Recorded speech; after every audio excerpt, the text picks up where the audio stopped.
Hi there, welcome to Code Niche. In this video, we are going to create this simple mini calculator in Python. While it's a basic project, we'll learn how to use the four fundamental arithmetic operators: addition, subtraction, multiplication, and division. So let's get started. First, let's understand the logic behind our program. I've added the flowchart on the screen to help you visualize the three steps every program follows: input, processing, output. Now let's begin coding. We'll start with print statement and display a title, mini calculator. Next, we'll ask the user to enter the first number. Since this is a mathematical program, I'll use the float data type instead of int. The advantage of float is that it accepts both whole numbers and decimal numbers. So even if the user enters 52.3, or our calculator will still work perfectly. Input is the operator. This will be stored as a string because the user will enter the symbol like addition, subtraction, multiplication, or division. So let's choose an operator.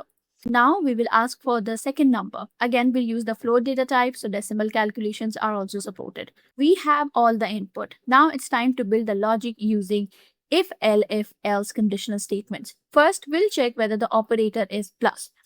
If it is, we'll create a new variable called result and store the addition of number 1 and number 2. Now let's move to the next condition. If the operator is subtraction, the result becomes number 1 minus number 2. Similarly, if the operator is multiplication, we'll multiply the two numbers and store the answer inside result. Now let's handle the division operator. Here, we need to be a little bit careful.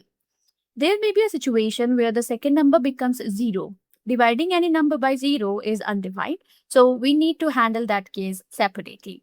We'll first check that if the number 2 is equals to 0. Then we will simply print you cannot divide by 0. Otherwise, we'll calculate the result by dividing number 1 by number 2.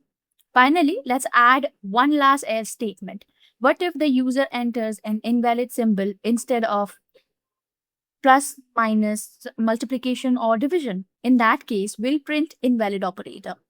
And if everything is valid, we'll display the final result using result, followed by the value stored inside the result variable.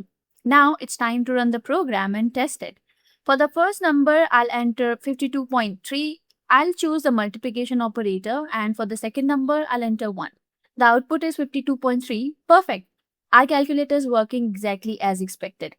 This is a basic calculator, but you can take it one step further by adding a while loop, allowing users to perform multiple calculations without restarting the program. I will add the link of the code in the description. You can check that out. We'll keep this version simple for now. And now that your code can think through math, let's see how it handles security. In the next video, we will build a password checker in Python. Thanks for watching, and I'll see you in the next one.